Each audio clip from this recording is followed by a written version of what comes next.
આપણે બે ચાર વાતો છે કે આપણે ગામને કેવી રીતે બચાવી શકીએ અને એના માટે ગામમાં સંવાદ બહુ જરૂરી છે. અને સંવાદ બે લોકો વચ્ચે થવો જોઈએ, જે નથી થતો. ગામના વડીલો અને ગામના યુવાઓ, આ વડીલો અને યુવાનો વચ્ચે જો સંવાદ શરૂ થશે ગામમાં, અત્યારે બંને વચ્ચે હરીફાઈ દેખાય છે. યુવાનોને એમ લાગે છે કે અમારા ગામના ડાયાઓ સાલાઓ સાંભળતા નથી, અમારું એમ લાગે છે. અને વડીલોને એમ લાગે છે કે આ જુવાનિયાઓ બધા બગડી ગયા છે, એમાં અમારું એક કંઈ સાંભળતા નથી. આમ ગામ ચાલી રહ્યા છે.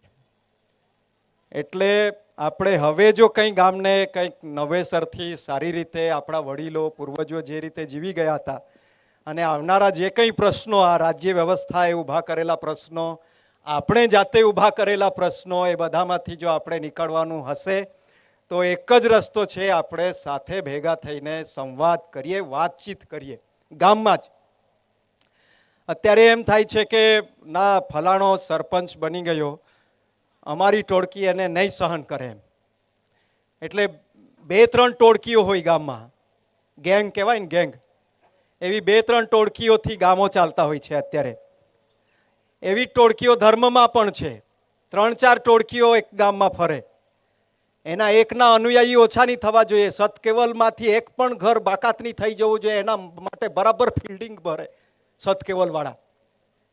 કબીરવાળા હોય તો એમના માટે ફિલ્ડિંગ ભરે. કબીરવાળાને એમ કહે કે ભાઈ તારો બરાબર પીળો ચાંદલો જ રાખવાનો, લાલ કરવાનો જ નહીં તારે એમ. એટલે એમ હરીફાઈથી ગામડાઓ જે છે એ ચાલી રહ્યા છે.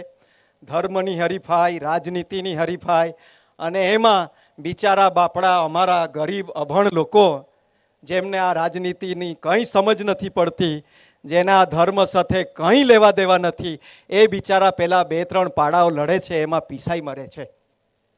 આ અંતિમ સત્ય આપણા ગામડાઓનું. ટાળી નહીં પાડતા, આપણી કમનસીબી છે. આ બહુ ખરાબ પરિસ્થિતિમાં છે આપણે અત્યારે, કે આપણે આટલું બધું ભણી ગયા તેમ છતાં આ બધું જ દેખાય છે ખોટું થઈ રહ્યું છે. બધાને જ ખબર છે તેમ છતાં આપણને લાગે, પેલું આંખે પાટા બાંધીને ફરે ને છોકરાઓ રમે, પેલું કેલી એક રમો થાય રવતા જગનભાઈ, ડાંપે પાટો બાંધીને, આંધળો પાટો. આપણા બધાની આંખે આંધળો પાટો બાંધેલો છે બેન. આપણે બધા જ ગામમાં બધું જ જોઈ શકીએ છીએ. વાર તહેવાર બરાબર આપણે રીત પ્રમાણે નથી ચાલતા, એ બધું આપણે જોઈ રહ્યા છે. આપણા સાંસ્કૃતિક જીવનના વ્યવહારો, જે આપણા ડાયાઓ પૂર્વજો જે અભણ હતા એ ગોઠવી ગયેલા, આપણે પીએચડી કરી લઈએ તો પણ નથી મેળ પડતો, એટલી હાલત ખરાબ છે આપણી. અને તેમ છતાં આપણે પાછું છાતી ઠોકીને કહેવાનું, આમો આખા અહીં હળપતિઓને ગામિતો પૂછે નહીં, ગામિતોને ચૌધરીઓ પૂછે નહીં, આવી હાલતો છે ગામડાઓમાં. જેમની પાસે જમીન છે તે સાવકાર ગામમાં, જેમની પાસે નથી તે દુબળો હળપતિ, એને કોઈ પૂછે નહીં. એના ઘરનું પાણી હો નહીં પીવાય, પીવો તો તમને કોડ થાય કે થતા હે એટલે નહીં પીતા. એટલે કહેવાનો મતલબ કે આખો સમાજ, જેને આપણે સમાજના નામથી છાતી ઠોકીને બૂમ મારીએ છીએ, જય આદિવાસી એમ, એ આદિવાસીની આપણી હાલત આવી છે. અને જો એમાંથી આપણે કંઈક કરવાની કોશિશ જો કરીએ તો મારી એક જ શરત છે, ગામના જુવાનિયાઓ અને ગામના વડીલો એક જ પથારી પર બેસીને વિચાર કરે કે એના પહેલાં જે જીવન હતું એમાં શું શું ખામીઓ નહોતી ને આપણામાં શું શું ખામીઓ છે. અને બે બીમારીઓ બતાવી મેં તમને, એક ધર્મની બીમારી અને એક છે તે રાજનીતિની બીમારી. અને આ એવી બીમારી છે, એની કોઈ દવા નથી શાંતિકર સાહેબ, કોઈ જ દવાની. તમે ગમે તેટલા મેડિકલ દવાખાનાઓ ખોલો, આનો ઈલાજ જ નથી.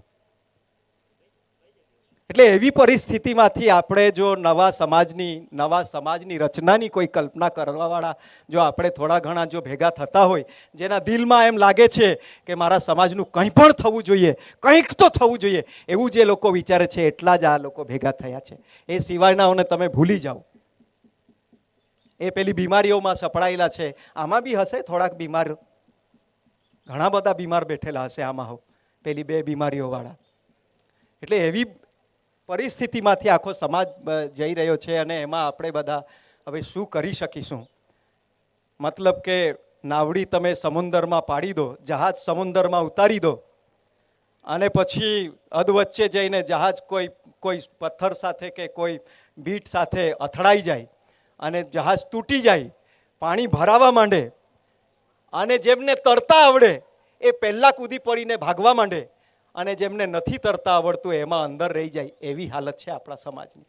જેમને આવડે છે તરતા તે લોકો આપણને છોડીને ચાલ્યા. કોઈને ગામમાં રહેવું નથી. અમારા ગામનો શિક્ષક એ મોપાડામાં નહીં ઘર બનાવે, એ માંડવીમાં પ્લોટ ખરીદે. અમારી જહાજ ડૂબતી છોડીને એ ભણેલો, જેના ઉપર અમારી આશાઓ હતી કે આ કંઈક કરશે, અમારી જહાજ પેલે પાર કરશે, એમ જેના માટે અમે સપના જોતા હતા, એ અમારા ગામની જહાજ છોડીને માંડવીમાં પ્લોટ ખરીદે. એ અમારી જહાજ છોડીને એ ક્યાંક બીજે વ્યારામાં પ્લોટ ખરીદે.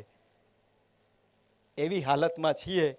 એટલે આપણે જરાક આવા સંમેલનોમાં આપણે ભેગા થઈએ, છાતી ઠોકીએ, એ બરાબર છે, પણ ઘરને પાટલે ઓટલે ખાટલે બેસવું પડશે, તો જ સમાજ તૈયાર કરી શકાશે. આમાં તો ભાષણ જ થાય, બીજું કંઈ થાય નહીં.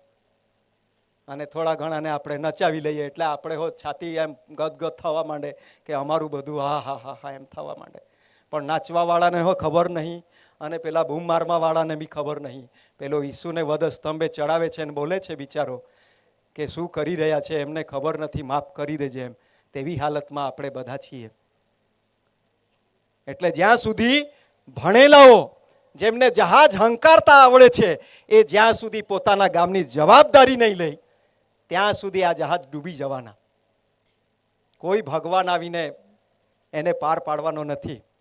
અને આ એવી બીમારી છે ભગવાનવાળી, તમને છેલ્લી વાત કરી દઉં, જરાક મને માફ કરજો. બે પતિ પત્ની જીવતા હોય ને બહુ સરસ રીતે, આ બધા લગન વગરના છે એમને નહીં ખબર પડે, તમે જરાક હોંકારો મારો ને. બે પતિ પત્ની બહુ સરસ જીવતા હોય ને, અને વચ્ચે એકાદ નવું ઘૂસી જાય. બે પતિ પત્ની બહુ સુંદર જીવતા હોય, પછી વચ્ચે એકાદ ઘૂસી જાય, પેલી હોય અથવા પેલું હોય, કોઈ બી ઘૂસી જાય વચ્ચે, અને પછી જે ટેન્શન વાળું ઊભું થઈ જાય, પછી આખું ઘર તૂટી જાય. એમાં ભગવાન વાળું વચ્ચે ઘૂસાડેલું છે. અને આખા ગામના ગામ, ઘરના ઘર. અમારા ગુલામ બાબા હતા રંજનપુરમાં, એ સતીપતિ નામનું આખી એક વિચારધારા ઊભી કરેલી, ગુલિયા ભીલ. પછી એને બી બાબો બનાવ્યો, ને પછી હવે ભગવાન જાહેર કર્યો, બધા લોચાવાળું જ આપણું. તો એ કહેતા હતા કે આપણે બધા જે ધરતી પર આવીએ છીએ, તો મા બાપ વગર આપણે કોઈ આવ્યા છે ખરા? આપણે આ ધરતી પર પેદા થવા માટે મા અને બાપ જોઈએ. તો આપણે આ ધરતી પર આવીએ છીએ મા બાપ થકી, તો આ વચ્ચે ભગવાન વાળું ભૂત કોણે ઘુસાડ્યું? તો કે કોણે બનાવ્યા? તો કે ભગવાને. તો મા બાપ શું કરતા હતા? માછલા મારતા હતા. એટલે આ ભૂતને આજે ઘુસાડ્યું છે મા બાપ વચ્ચે, કે તમને મા બાપે નથી ઘડ્યા, તમને ભગવાને ઘડ્યા છે. એ જે ભૂત છે એને કાઢવું પડશે, તો જ મા બાપ અને સમાજ પ્રત્યેનો જે આપણો જે વ્યવહાર છે, આપણો જે પ્રેમનો નાતો છે, એને આપણે ફરી પાછો ઉજાગર કરી શકીશું.